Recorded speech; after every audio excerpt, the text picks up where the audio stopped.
Here's the big question. How do you create your most authentic, successful, and fulfilling life? Those people that you see who are just thriving in life, what are they doing to get there? The Thriving After 40 podcast studies these stories, finding the core golden threads that connect. Each episode celebrates the story of one person, giving the opportunity to learn through the stories of others. Apply these insights to your life so that you can soar and live the life you were meant to thrive in. Today, we are talking with Lee Holden. Lee has spent over 25 years devoting his career to helping others learn the powerful principles of Qigong, meditation, and Tai Chi.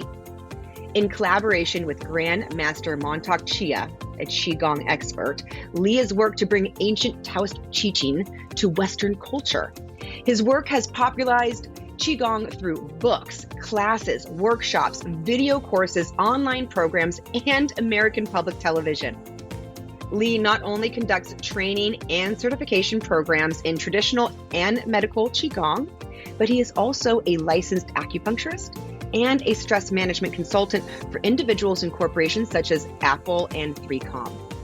I am really excited to learn more. Lee, thank you for joining us on Thriving After 40. Please, could you tell us more about your story and getting to where you are today?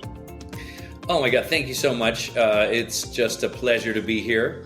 Yeah, my story, it started a long time ago, and I kind of took the road less traveled after college and even during college.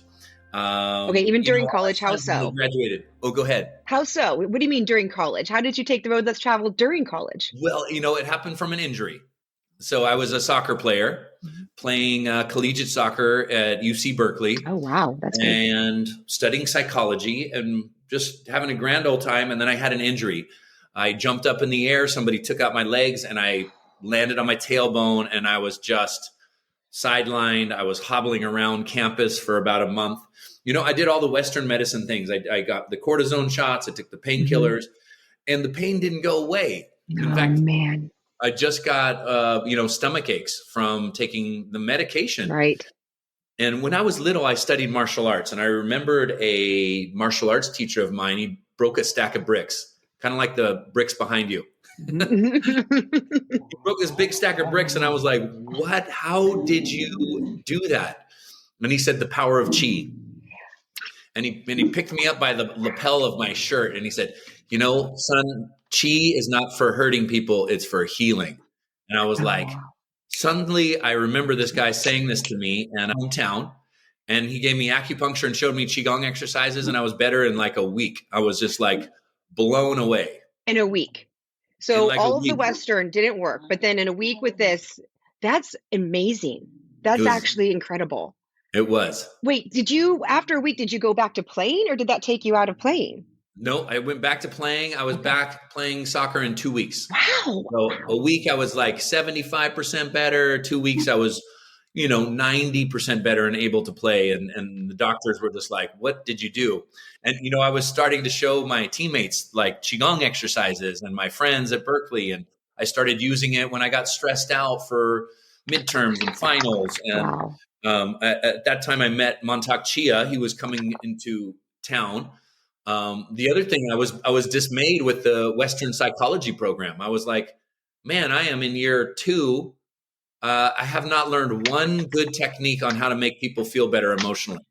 After 2 years of professional training, I wouldn't say professional, undergraduate training. I was just kind of like, God, what's this all about? And what I like to do is I go to the spiritual bookstore in downtown Berkeley. I'll always remember Shambhala Books, and the incense was flowing out the door. And I was like, whoa, what is this mystical place? And I started reading books by Montauk Chia. I picked a few of them off the shelf.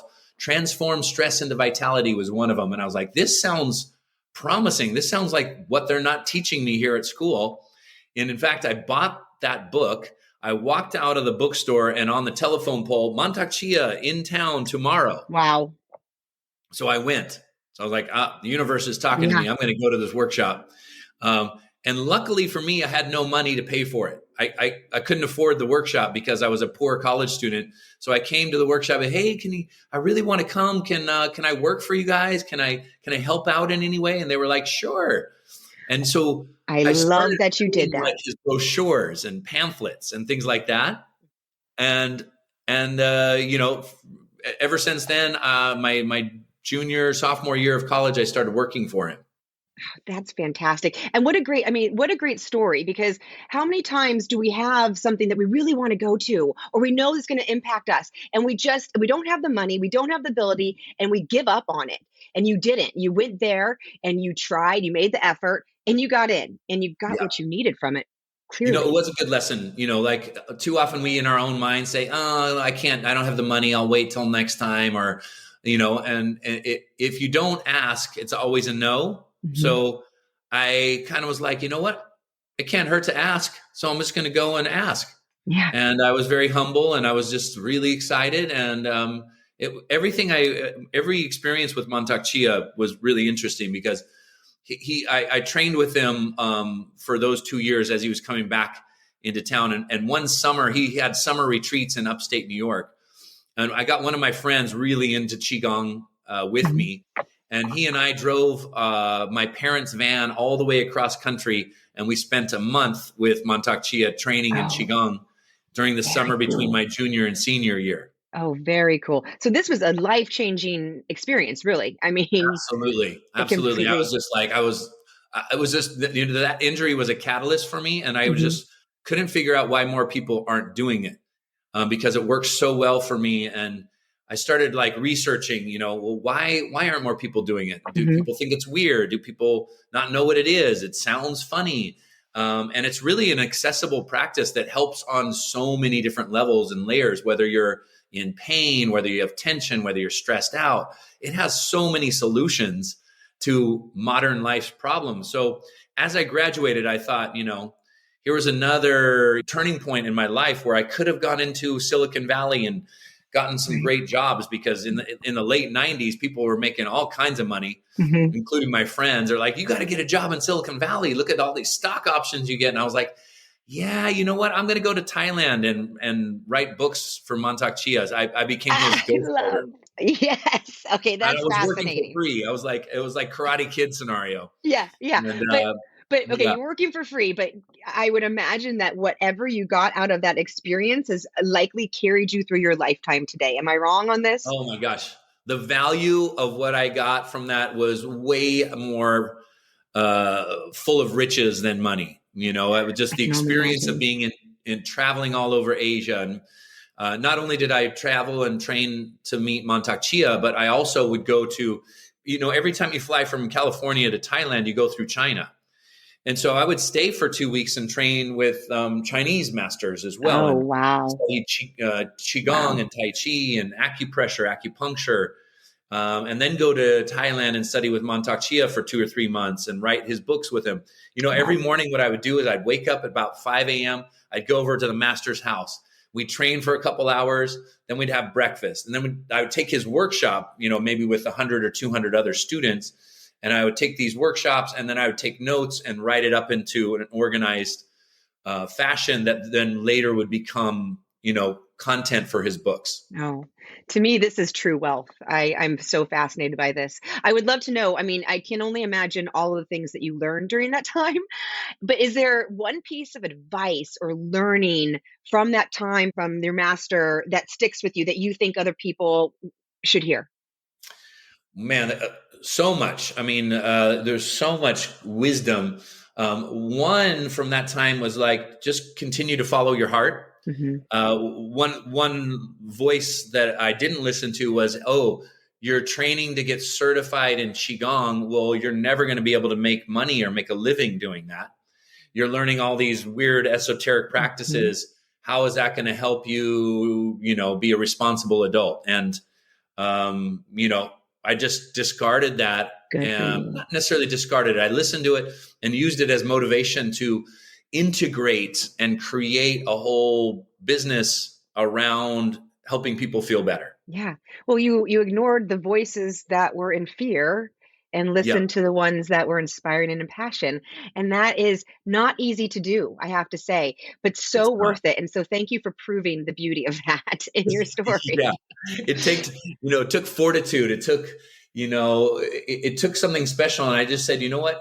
I'm going to get good at what I love to do. Yes. And if I get really good at it, then it's going to be valuable. At some point, this work will be valuable. And, since then I've had 2 or 3 healing arts clinics, combined with Western doctors. We had an integrative medicine Oh, center. I've had 8 national shows on public 8 television. shows. My goodness. Yep, over since 2006 to now, we have a show on public television called Your Fountain of Youth, and it's airing all over the country. And written a few books, and have a Fantastic. big online community of people practicing qigong with me daily. I had class yesterday, and a live class, and there was 500 people Yeah. on a It's live Zoom call, amazing. all doing qigong and feeling great. Yeah, you seem to be doing okay, Lee. I don't know. And I'm doing okay. And I love it. Yeah. I think what is important too, because here's what modern life often encourages us to do is this: we spend more time focusing on a device than our own consciousness. We invest more in our finances than our own internal energy. And the dividends that those pay aren't nearly as beneficial as the ones of self-care, self-work, self-exploration. Not to say that those should be discarded, but they should be also, the self-care and the self-work should be prioritized alongside the other responsibilities of life. Because when we are working on ourselves, we become our best version of ourselves, and we truly can live more vital, vibrant, happy, and fulfilling Right. lives. Completely agree. I think that's Yeah. beautiful. Yeah, there's a lot. I mean, so we talked about being in Thailand, doing the writing with the master, learning from the masters, learning from the other Chinese people in a variety of different areas that you kind of just fulfilled your education there, and that's fascinating. And then we talked about all the success. I mean, your shows, your programs, your live courses. There's a lot that happened in between there, though. How did you get there? I'm sure in the beginning it was difficult. Tell me a little bit of something about that. It's funny. So I remember. So I finished college. I started doing these trips back and forth to Thailand. While I was in Thailand, I also studied with some healing arts masters. So I learned Thai massage, I learned Oh, good. acupressure, Asian style shiatsu, and I would come home and I would give treatments to people out of a chiropractor's office. Mhm. And pretty soon I had just a thriving massage therapy practice. And then I was teaching Qigong and Tai Chi at local health clubs. Mhm. Of course, the people that came to my classes were in Silicon Valley, so they started inviting me to their wellness days, and the companies started inviting me to do workshops on stress management. So all of a sudden I'm starting to figure out how to explain it to people in Silicon Valley. Then I started working with athletes. So at my local fitness club where I was teaching Qigong, Olympic athletes were coming there training Mm, before the Olympics themselves. So I started giving treatments to them, great. and they started referring me. I had really good success with them, so they started Mhm. referring me to other Olympians. And then I could put on my pamphlets and brochures. Hey, this Yeah, works for the Olympic athletes, and all the other athletes wanted to come. So all of a sudden, I definitely. was now working with people individually. I was teaching maybe 20, 25 classes a week and giving, I would say, 8 massages a Mhm. day. So I was Mhm. very busy, but I was working really hard. And I was trading with this acupuncturist, and she would put needles in me and leave the room. And I'd feel amazing. I'm like, whoa, that's really efficient. So, over the next few years, I studied acupuncture, Mhm. formally, and got my master's degree in acupuncture, and opened Great. up acupuncture clinics, both in Silicon Valley and in Santa Cruz, California. Oh, so fascinating.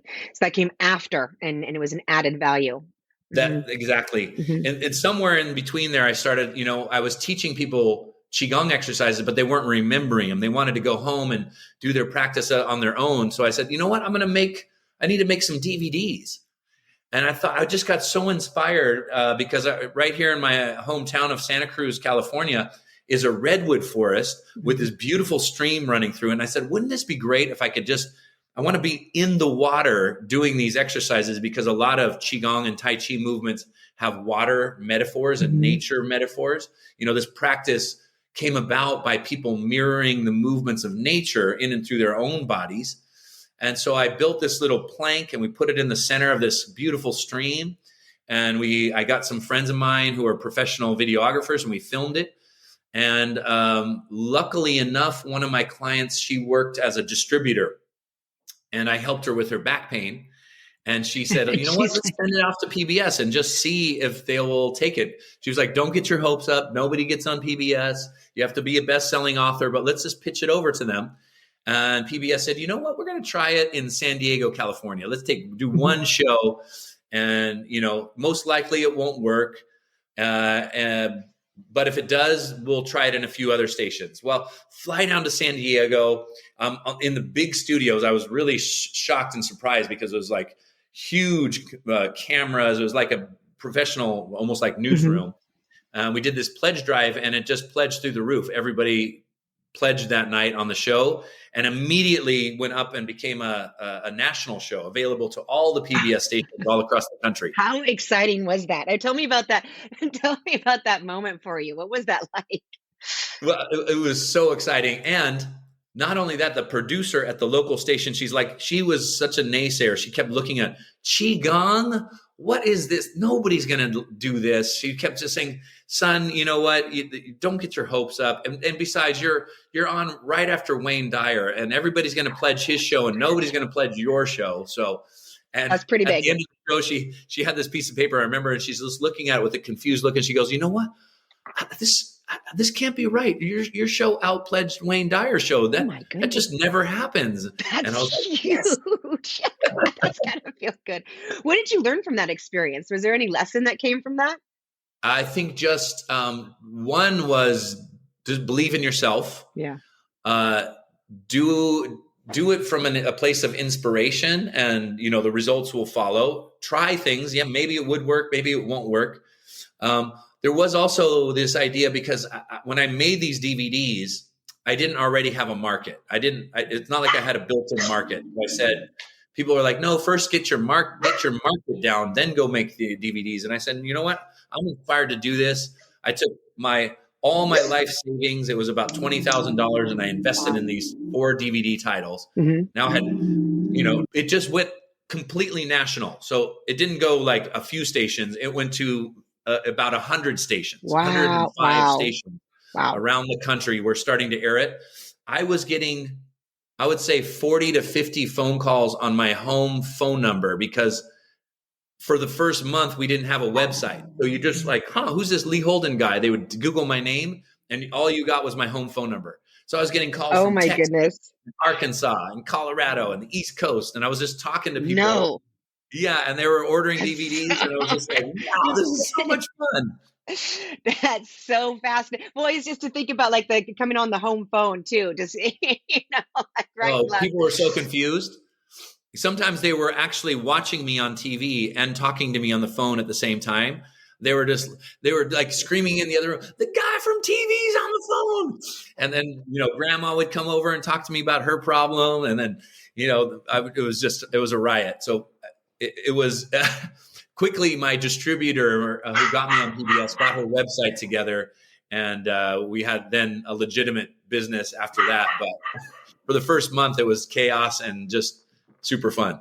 That's incredible. And what I love about it is that it really was that you were doing what you loved. You had this passion, you were doing it with all of your heart. And because you were doing that, you just kept growing. People kept coming to you, you kept expanding, you kept getting these new opportunities, and then it just exploded. And I think that's beautiful. Yeah. And, I'm curious, because Qigong is something that I've actually been very curious myself, and I've dabbled a little bit here and there.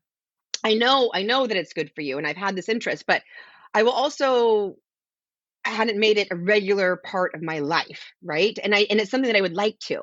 And so what I'm curious is, what would you say some who like me would like to make this a regular part of their life? What would you say to get them to do that? And Jolie, you are not alone. I mean, it is like this is all of us, in our heads, we know there's certain things that we want to do that are good for us, and that we just haven't taken that step to put it into action.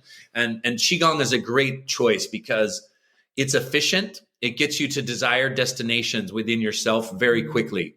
Meaning if your goal is to lower stress, wow, does it do that really quickly. If your goal is to increase energy, it is the energetic practice and science that has been worked on for the last 4,000 or 5,000 years. So it's got a long history for really cultivating Qi, which is energy. Yeah. And so I always call Qigong the exercise form of less stress and more energy, because it's exercise, it's stretching, it's mindfulness and movement, and it's flowing practices. And you get that all, let's say, in a nice solid 45-minute practice. So it makes it very efficient because, we don't all in modern life have the time to go to the gym, a yoga class, and a mindfulness meditation practice. If we could do something synergistic all at once in a short amount of time that gives us those results, it is powerful. So what I've done is I have a 30-day challenge, and it's only 7 minutes a day. And so it's sign up for the 30-day challenge, try it for just 7 minutes a day. That's the amount of time on your snooze button, and just get into a habituated pattern. You'll see that after those 7 minutes, I feel energized. I feel good. And then, of course, I have, condition specific things. So let's say you might just pick, okay, I have upper back and neck pain. I have Qigong for upper back, I have Qigong for low back, Qigong for anxiety, Qigong for better sleep. So you can kind of target what one maybe you want to do for your specific Very ailment. interesting. And then you're like, if it makes you feel better, you're more likely to practice. So just like me, when I got those exercises for my low back and it got healed, I was like, I want to do this every day, because Qigong is for prevention. No, that's fascinating. I mean, I knew that Qigong was really good for energy, and just kind of building that energy and flow and movement, but I was not aware that it was so good for pain, to be honest with you. And I suffer some pretty bad back pain myself. I go to a chiropractor. I'm really very, very interested in this Qigong for back pain. And it's amazing for back pain. It is because it's gentle. Now, whenever there's pain, there's some blockage of what we call energy. So in Chinese medicine, we call pain Qi stagnation. Just like water, if it doesn't flow, it gets stagnant and then it gets unhealthy. So what we do is free up the Qi. When the Qi is freed up, the physiology improves. So blood flow improves, the way the nerve current, the way the alignment of the spine is. And the beautiful thing is you're doing it for yourself. You don't have to have somebody else do it. It's great to have a team of people working on it, chiropractor, acupuncture. Yes, but we want to be empowered and do things for ourselves that will activate the innate healing power in our bodies. Can I tell you how this medicine started? Yes, Jolie, please. It's fascinating. Yes. So the way back in ancient China, in these communities, you would pay your Qigong master, your Qigong doctor, or your acupuncturist, but the way you paid them like almost like a monthly fee. And their job was to keep you healthy. As soon as you had pain, as soon as you got sick, you stopped paying them until you were better. Oh my goodness. That is fascinating. What if Brilliant, it worked right? that way? And here, nobody gets paid unless you're sick or in pain. So everybody's motivated by sickness. And we got a great medicine. We have great technology, and we do a really poor job of preventing problems, because nobody's going to get paid if we're preventing problems. So, wellness, true healthcare, which is prevention, vitality, these are things that aren't studied. If you go to your doctor and say, I feel great, but I want to feel better, they're just going to be like, sorry. So people have called for it themselves. That's why, yoga, meditation, acupuncture, massage, herbal medicine, these are booming industries in the United States, called on by the people, not by the institutions. Yeah. And so we really need to take charge of our own health and healing. And I'll tell you what, nobody wants to get stuck in the Western healthcare cycle, because it's full of pitfalls and side effects and everything else. If you can prevent problems, that is gold. Yes. And when we talked about value, I mean, your health is so much more valuable than money in the bank. Yes. It is the value. Because without it, there's nothing. So, Yeah, exactly. so I mean, there's so much here to unpack, and there's so much that you learn in this realm. I'm sold 100%. I'm going to do your 30-day program 100%. That's going to happen. I'm curious what else we've not talked about that based on being in this profession and knowing this world that you feel everyone should know that most people don't know. Number one, you're not just a body. You are energy. Yes. And it sounds a bit mystical, and this is what the mystics from the Mhm. East have been saying for thousands of years, and now it's what the scientists are saying, and now Yes. it's what the doctors are saying. Not Finally. all of them, but the Yeah. research is definitely in that we are much more complex than just a physical body. Your heart is way more complex than just a pump that circulates blood. And Mhm. the research about your heart, for example, is that it has an electromagnetic field that extends about 12 times, it extends out your body about 12 feet. So we can measure you, Jolie, from 12 feet away. Your heart will have an electromagnetic signature that says, oh, that's you. It's like a Wow. fingerprint, 12 feet away from your body. Brain waves are the same. The heart is much bigger than the brain. And so everything is energy inside of you. And if energy is optimized, then physiology works way, way better. Right. So I think that's what I would like everybody to recognize is that their power and their potential is way more vast than we've been taught and that has been ingrained in us from a Western mindset. Mhm. And it's important to know that it is scientific. I mean, it's being proven in the science community and in the Western world. And we have the studies that show the energy. I mean, and the studies that show even what happens with our energy when we're meditating and how Mhm. that impacts our aura, if you will.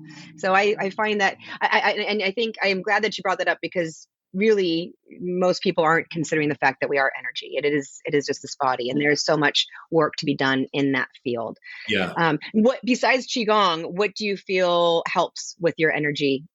Being positive, Oh yeah. thinking positive thoughts, positive emotional energy. So just lower stress and be happier is going to really shift our energy because what is an emotion? I mean, we can't do open heart surgery and see how much love is in there. It is invisible. It is energy. And so Yeah. people say, I don't know if I believe in energy. I was like, do you have feelings? Well, yeah. How are you feeling? Well, I'm frustrated. Well, can you show me your frustration? Let's see it. Put it in your hands and show. No, you can't. Thoughts are energy. I mean, life is ruled by energy, whether it's Mhm. external, like gravity. Gravity is an energy. Electromagnetism. Look at our technology. All you have to do is see a cell phone, and I could call Right. across the world through invisible fields of energy. Well, we're similar. We are energy, and our energy is very powerful. And in Chinese medicine, we say the energy moves first, the physiology moves second. Mm. Okay. Okay. That's really interesting. Hmm. Now, so we've talked a lot about your successes and how you've skyrocketed through your career. And I mean, we all have challenges, we all have difficulties. What is one of your greater challenges or difficulties that you've had in your life that you've had to deal with? And what did you learn from it? Mm. I mean, some of the bigger challenges have been also the greatest gifts. Right. And I think as soon as you start to recognize the nature of yin and yang, that sometimes things seem like they're a big challenge and like, oh my God, this is the worst, most awful thing that's happened. And yes, maybe it is, but what is the opportunity? What's on the other side of that? So I'm Right. thinking of this injury when I played soccer. If I didn't get injured, who knows? Maybe I don't end up doing Qigong and going to Asia and things like that, Yeah. Funny enough, I just recently I was during COVID, and I was about to buy a house, and it was like a dream house, Mhm. and it had a second house that I was going to have my parents live in, and had a pool so that all the kids. I have 4 children. Great. Speaking of challenges, everything went through, everything was great, and then the last day, the company that was going to give me the loan pulled it out. They said, you know what, we're canceling a bunch of loans because of COVID. Oh And so wow. then they canceled it on me, and when I was bummed, and then the owners of the house sued me, and I lost Well, $40,000. I was like, this seems really unfair. crazy. Now I'm just like, oh, now what am I going to do? This is right before I had my 2-year-old. I have a 2-year-old. And so, 2-year-olds on the way, too small of a place that I'm living in. And just lost $40,000 and the house of my dreams. And I just said, you know what? I'm going to just kind of really think about, hey, what's on the other side? Yin turns to yang, yang turns to yin. And I came over to this person's house. I was going to rent it from him. It's a beautiful house. And I was like, wow, the rent is very expensive, but it's going to be perfect for our family. And I just asked him, hey, would you ever consider selling your house? And he was like, sure, I own it free and clear. So I'll just sell it to you. I'll be the bank for you. And you know what was weird? It was the rent and the mortgage payment were identical. Oh my goodness. All of a sudden I'm in this beautiful house, for sale by owner. And it was just like bing, bang, boom. And I remember thinking before that, I was like, I just really have to reframe this. I have to really put my sights on what the opportunity is, because I might miss it if I stay in frustration or agitation. I'm going to, see how quickly I can get out of this space where I felt poor me. Life is unfair. Right. I got so many things happen. And I just kind of really did a lot of work around that. And then it just popped through the other side into a really beautiful opportunity. Oh, yeah. That was a recent one. That's a perfect example too, because it is a superpower, that reframe. I believe. I believe it can carry you through life. I believe anyone can learn it. It's something that you develop with practice, but learning, just talking to people with these stories, this is what I've learned. And it's so beautiful. If you take that time when you're in that moment of difficulty or challenge, and you take the time to learn from it and reframe it, what good is here for me? What kind of gift is in front of me that I'm not seeing, and trying to take that and run with it in that way. All of a sudden, the gift comes. It is there. It's when we sit in that victim, like you said, when you sit in that victim of woe is me, where we can't find the gift, and then it is bad. But if we take the time to learn, there is no, it's the yin yang. There is no bad. Your good comes from all those moments, and it's this amazing, amazing life lesson that can help you surf through life. Yeah, that's good. And I love that analogy and metaphor of surfing through life. Being here in Santa Cruz, there's lots of surfers, but it's really the waves of life. And sometimes what we find ourselves in is just getting pummeled by these waves. Like, oh man, here comes another one. And I can't get the altitude to get up on the board and ride the energy that's available. And I really feel like Qigong helps us to get that altitude. Yeah. We need tools and techniques, whether it's Qigong or meditation or yoga or breath work, something that gets us up and out of the stressors that seem to be heavy and weigh us down. And that takes a lot of self-work. But once you get there, it feels so much more liberating, so much more freeing. And now, instead of fighting against the current is your friend, and you're riding with it, and it's way more joyful. Yes. It's a completely different experience. Yeah. So thank you for sharing that. That's good. And that's what I hope everyone could take away, is the power of the reframe. So, I was also curious, because you've done a lot of things that really put you in the public eye. You've had 8 television shows. You have these video programs. You have these online courses with 500 people. Have you ever had imposter syndrome? And if so, how did you deal with it? Meaning, like, what am I doing? Who am I to do all this stuff, right? Yeah. Did you ever have those feelings? It's interesting, because I was having so much fun in the beginning, and it was so impactful to me. My mode of thinking was, I just want to share it. I was like, God, hey guys, this works so good. I was just so excited. I was like a golden retriever. But as things went on,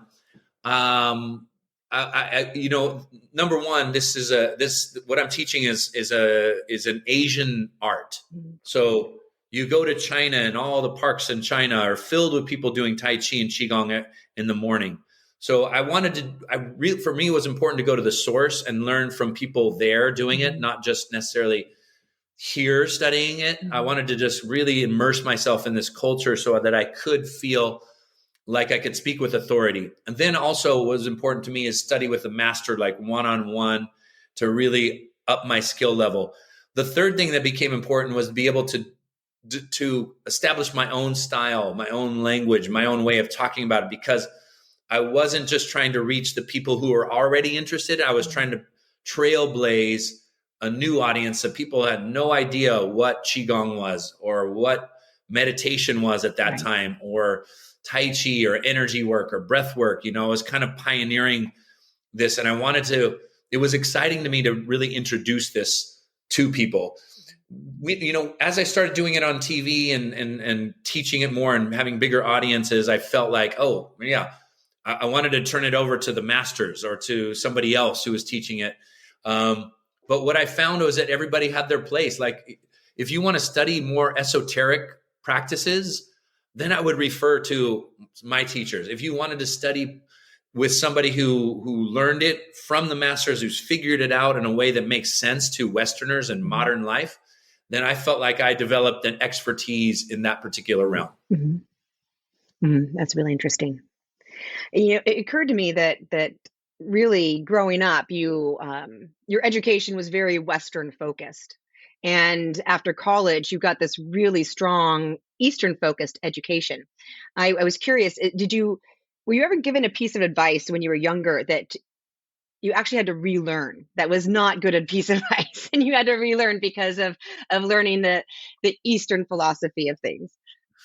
I mean, I feel like modern life, just in general, doesn't necessarily give us good advice. No, I think if we look around at our society, we see a culture that's stressed out, that's anxious, that's sleep deprived, that's wired and tired, that's fatigued, that has all kinds of health issues, and that doesn't really tune into what our heart's wisdom is telling us.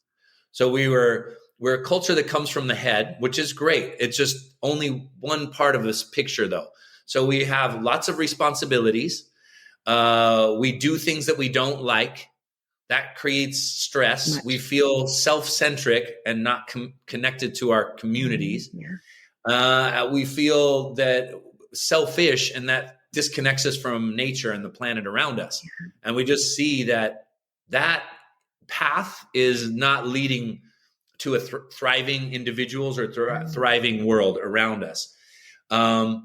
So I think there's just more. I think that we don't have to discard it. I think we just need to bring in more heart, more connection. I think the heart, the energy of the heart has a wisdom that the head doesn't have, that these two centers, the wisdom of our hearts and the wisdom of our heads, when integrated, we become more fully functioning human beings.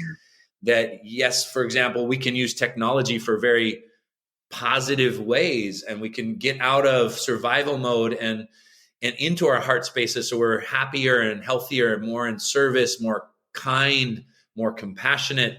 And when we're kinder and compassionate, we're happier. It's just, that is just true. When we're self-centric and we just want to take for me, we're not happy people. We're stressed out. And so stress is a mode in our nervous system that connects to survival. And when we're in survival mode, it will override happiness. You can't be happy and stressed at the same time.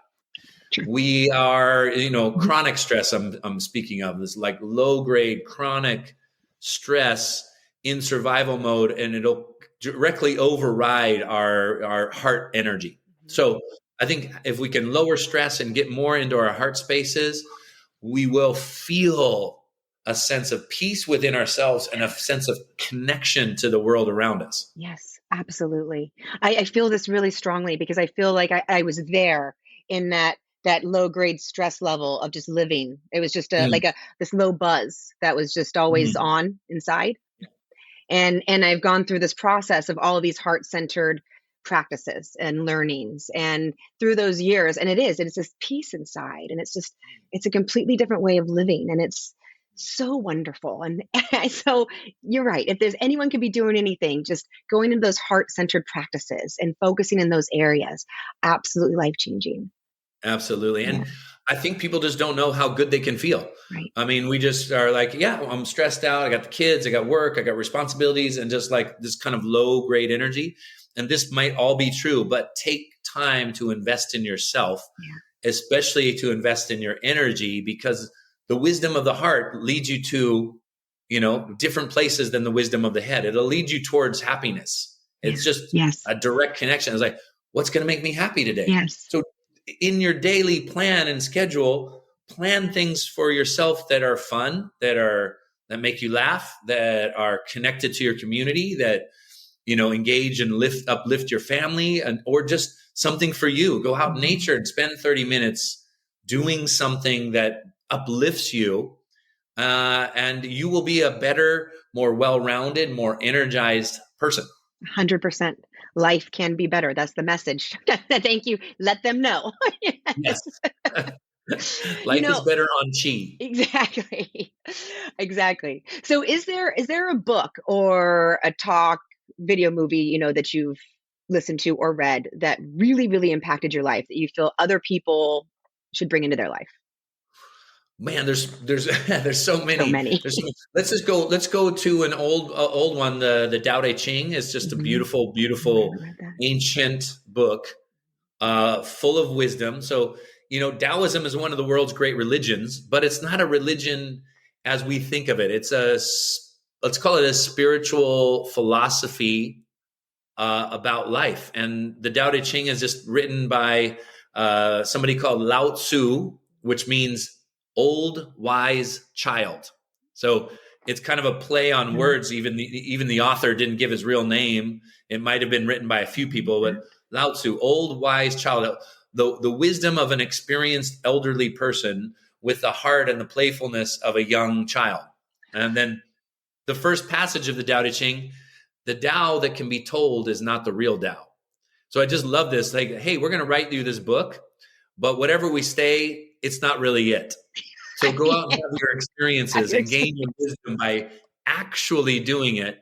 The words are just helping us navigate like a map on a trip. It'll help you navigate, but you actually need to go on the trip yourself. I love so much. I have to say, this whole talk is fascinated me in so many ways. And I would imagine it's probably fascinating to other people. So if they want to know more about you or work with you, what are their options? How do they find you? What can they do with you? Beautiful. Come see me at holdenqigong.com. Holden Qigong. So HOLDEN QIGONG. That's the hard part. QIGONG spells Qigong. On the website, we got all the condition specific. I have a video class subscription. So you just can log in and come to class with me 3 times a week. Everything from that to the teacher training. We also have a great YouTube station, lots of free content, Holden Qigong. And that's where you can find me. Perfect. And then are you working with individuals and companies still? Are you doing corporations if corporations are interested? I'm mainly working with individuals. Okay. Mainly with individuals. Just okay. Online trainings, workshops. We have some live events coming up here in California, week-long retreats. I'm working on a book. I've finished producing a docu-series. Ooh, what's your docu-series? That's on Gaia. It's called Superhuman Experience.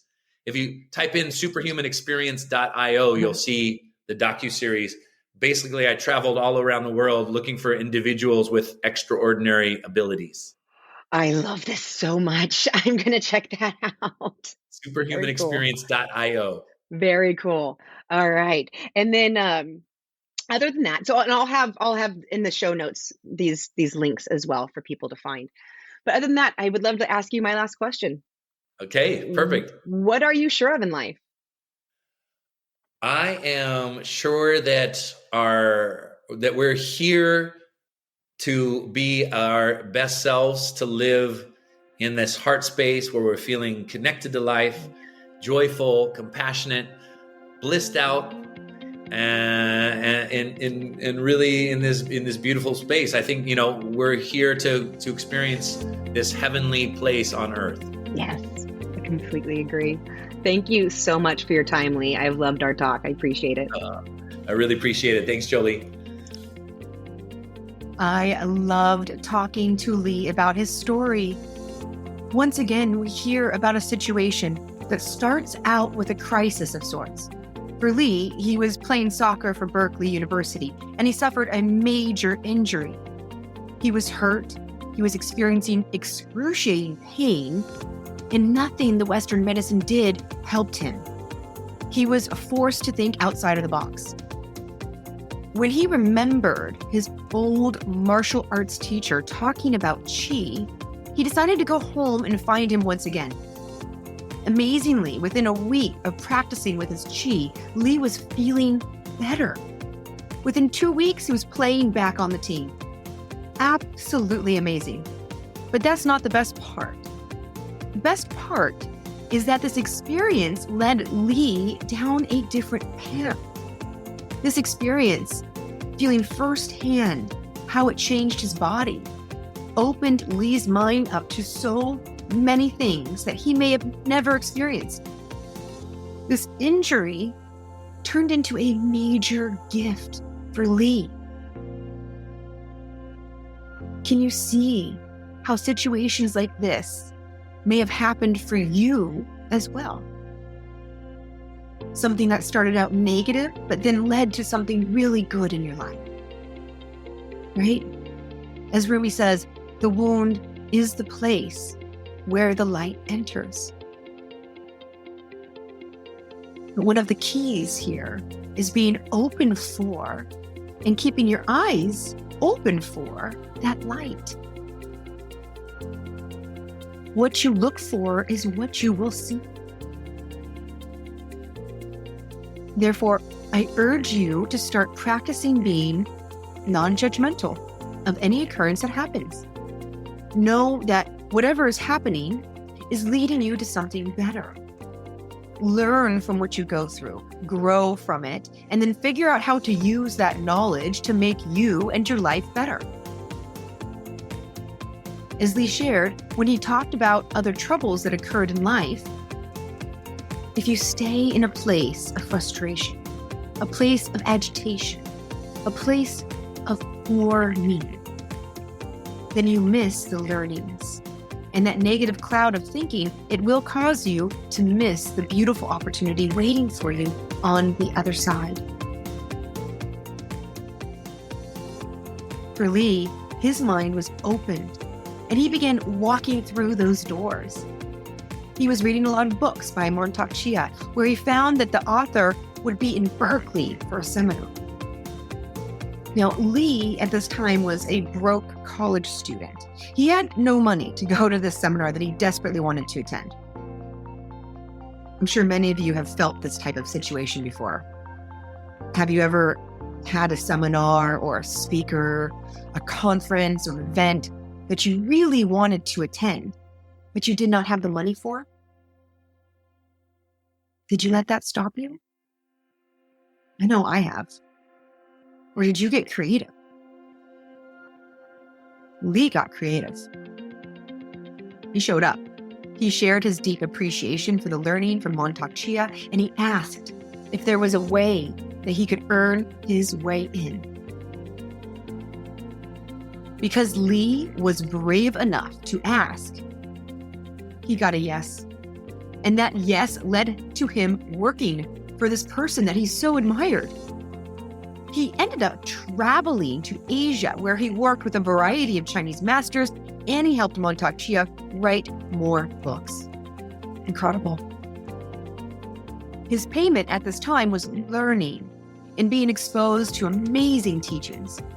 He was creating a life around something that, let's be honest, a lot of people might say had limited options for financial success. I can imagine a lot of people may have questioned his decisions, and I'm sure many of you with a certain type of parent can imagine even more types of questions. But Lee did not listen to those voices.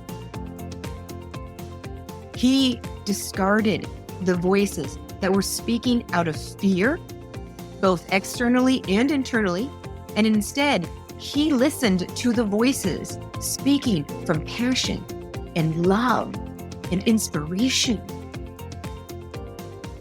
And in so doing, he created his dream life. He is still living that passion. He is still living that inspiration. He is still sharing his amazing gifts with the world. We're 8 shows later, multiple books, online programs, an online community, and he is doing so with plenty of financial abundance, which he was told he would not find by following this path. I absolutely love it. Please listen to this advice from Lee. The only voice worth listening to is the voice speaking from love, from inspiration, and from passion. And this voice, it is always kind. You get to choose which voice you listen to.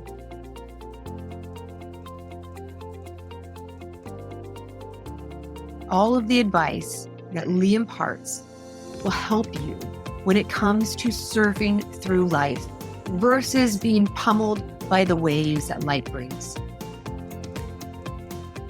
Through it all, Qigong has been a constant for Lee, and he has found that practicing Qigong helps you get that altitude needed to surf through life. It helps you get out of your heavy stressors. It helps you feel liberated and free rather than fighting against the current.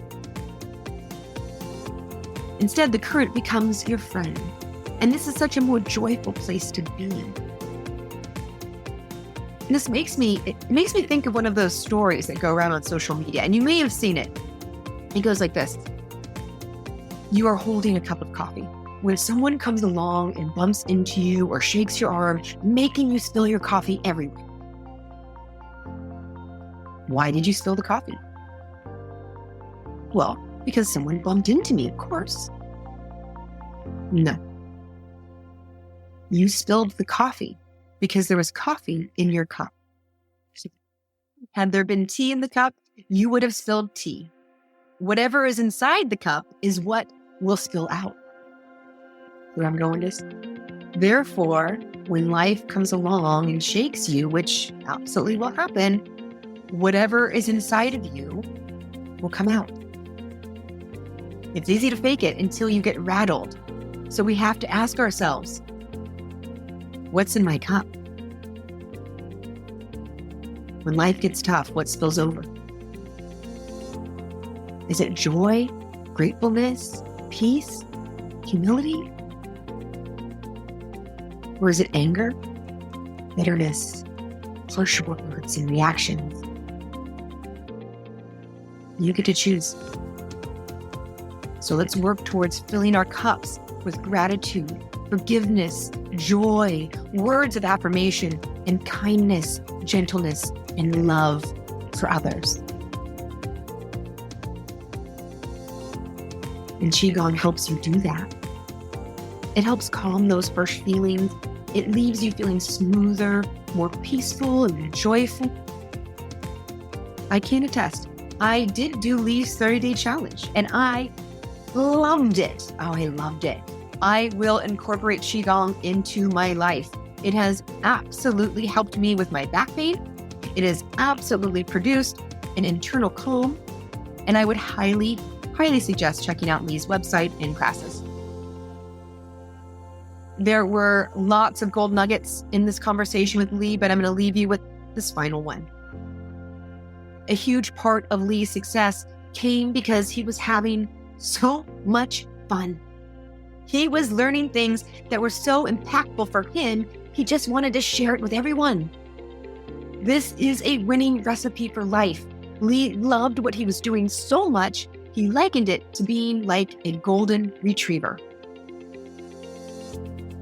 If you have watched the TV show Ted Lasso, which is a show about a coach and his soccer team, there is a great scene where he tells the players that whenever they lose, they should practice being goldfish, because goldfish have short memories. Well, I would like to urge you all to be more like a golden retriever. What makes you feel that kind of excitement? Find that, cultivate that, and then share it with the world. We can all use a little of that golden retriever mentality. So that is my wish for you all, that you wake up every day like a golden retriever, absolutely thrilled to be a part of the day where you get to share your joy with everyone who comes your way. Until next time. Thank you, friends, for joining us. If you enjoyed the show, there are many more episodes and messages like this that can be found on the Thriving After 40 podcast, formerly known as the Fresh Blood Podcast. Please give us a like, leave a comment, share with a friend, or find me on social media. You can also join the Thriving After 40 Facebook group and feel free to share your own insights to help others grow. Until next time.